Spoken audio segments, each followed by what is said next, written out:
What's happening, guys? Hope you guys are well. So listen up. Today I'm going to talk about a topic. I posted a poll the other day on my IG and asking, you ladies, three things. Which topic would you want me to discuss, obviously first? So I asked, are there obviously three different questions, and they're all related to each other. They all stem off each other, but it's super interesting to see where everyone's mindset's at and what you want to learn more about. And it kind of proved the point that I was trying to make. So the three obviously topics were, do you want me to speak a little bit into this new concept,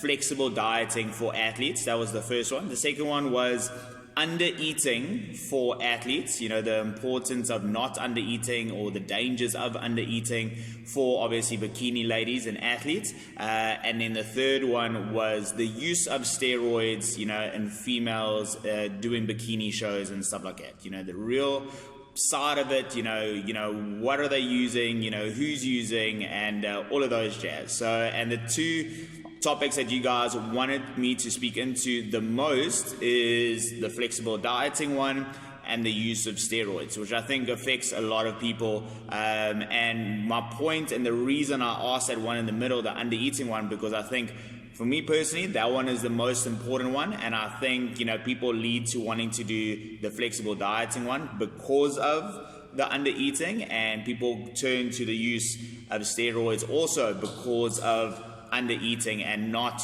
getting there the way they should because of the preps that they had before. So all of them were in relation to each other.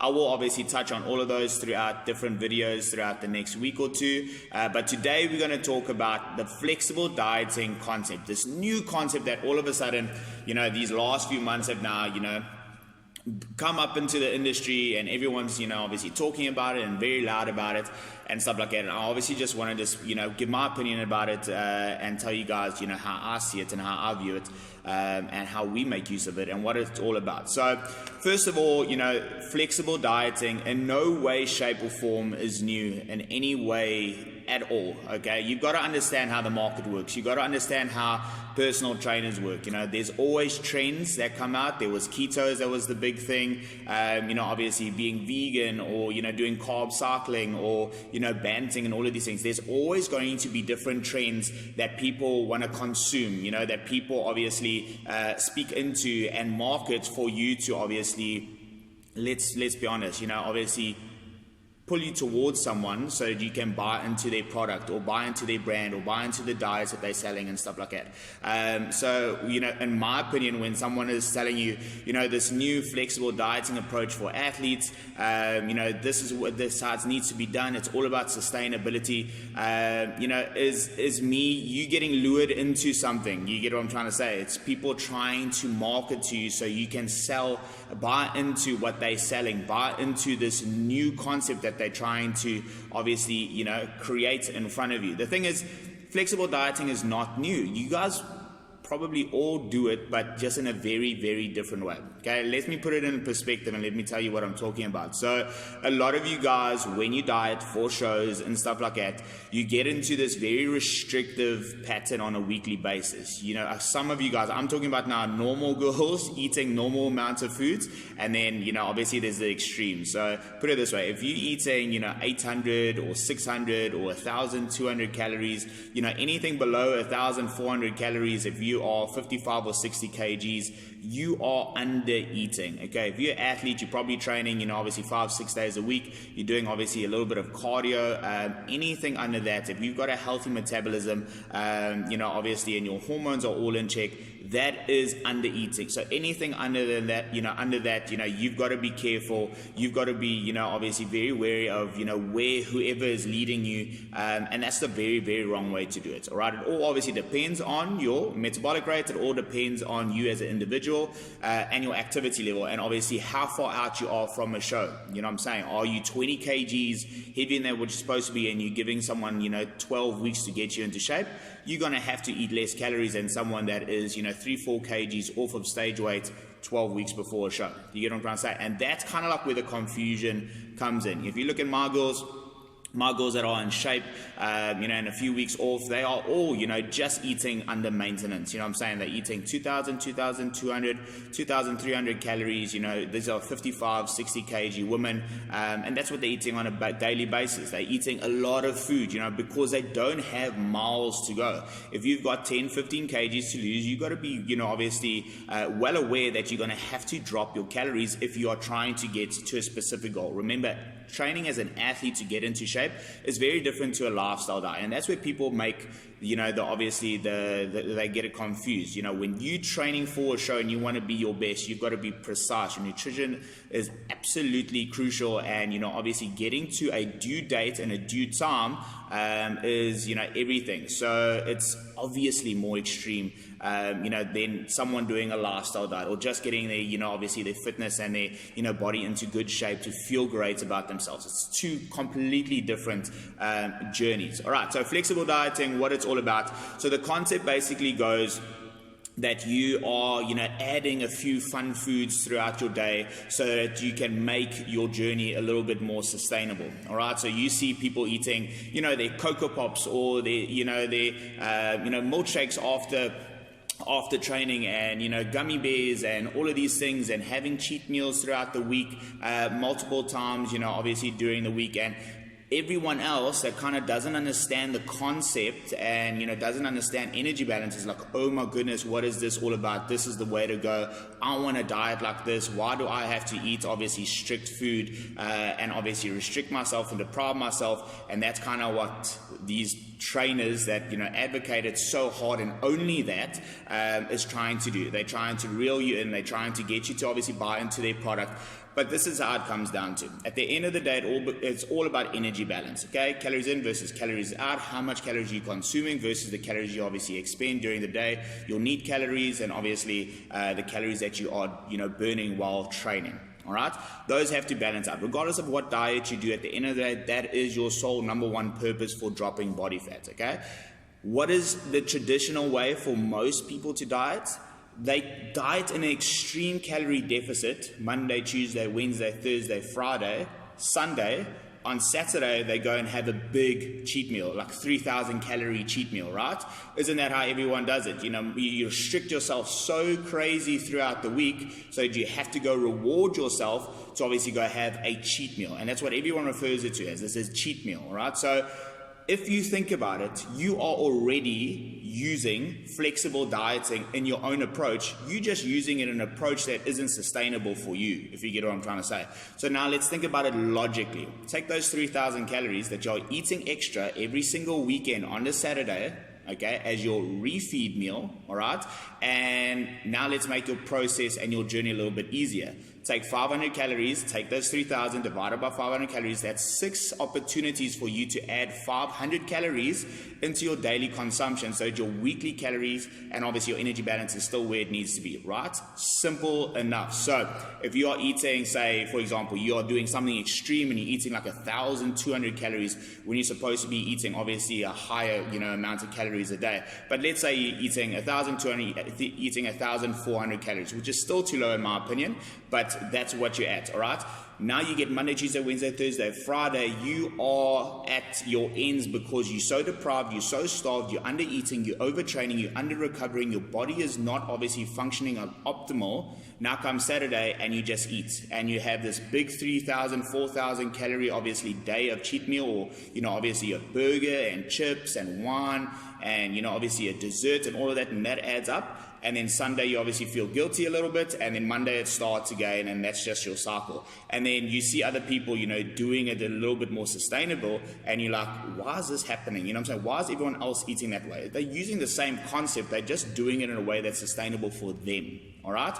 So the concept is simple. Instead of having that big refeed meal, you break that obviously fun food refeed meal up into obviously smaller, obviously calorie, obviously allowances, and you have that on a daily basis. So you still eat all of your normal food during the day, but you have that extra 300-400 calories, from a fun food on a Monday, a Tuesday, a Wednesday, a Thursday, a Friday. And obviously you can get a little bit more, technical, and obviously you can, your nutritional timing and where to put those fun foods, and, obviously how to consume it the right way, most effective way. Obviously you can get deeper into that, but that's essentially what it is all about. And now all of a sudden you're seeing someone's eating 2,000 calories a day, and 400 calories of that is a chocolate and some Cocoa Pops and some gummy bears and these things, and you don't understand why. At the end of the day, it all comes down to energy balance. You know what I'm saying? You need to obviously consume X amount of calories on a daily basis, on a weekly basis, and burn X amount of calories versus that. So you need to consume less than what you obviously expend. If you're in that calorie deficit, you are going to drop body fat, okay? How much body fat you want to lose, during the week, all depends on how deep you go into that deficit. The deeper you go, the harder it's going to be, the more deprived you're going to feel, and the easier it's going to be for you to obviously, fall victim and, into the trap and obviously binge afterwards. So a small half a kg a week to a kg max at extreme level is all you want to lose body fat per week. So you've got to obviously create that deficit, obviously accordingly. But the concept is simple as that. All right. You at the moment, majority of you guys, eating 6 meals during the day. Okay, going to train, doing your cardio, coming back, feeling a little bit deprived, Monday, Tuesday, Wednesday, Thursday, Friday, life is life, relationships, work, financial issues, all of these things, all these pressures, and now you're so super restrictive, you don't have a little bit of leeway or fun food in any of your meals during the week, and you freak out and you bomb out, and on the weekend, coach says, all right, go for your free feed meal, and you go eat, obviously your, 3,000, 4,000 calories in that meal. Cool. And then Sunday happens and you do that over again, and it's just not sustainable. Okay. Now, where other people use the flexible dieting approach, and the concept is they bring those fun foods that you have on a Saturday, split it up equally throughout the week so that your total calories at the end of the week is still the same, but you don't go for that one refeed meal. You break it up into smaller, obviously, refeeds throughout the day to create that sustainability enjoyment for you every single day. And that is how you obviously go through the journey without feeling so overwhelmed and deprived and restricted. All right. But in saying that, there's two sides of it. Okay. This is where I don't believe in someone saying this is the only approach. And this is where I think the inexperienced people, come and they're a little bit loud about these things and say, this is, the one shoe fits all type of thing. A good coach, will say to you, okay, what is best for you? Do you think you can handle a small little fun food every single day? Or is that small little fun food going to trigger something and you're actually going to overeat and you're going to overshoot with your calories on a daily basis? And at the end of the week, you're not going to reach your goals because you're getting that allowance in, and that's not a healthy way for you. So remember, there's two sides to this.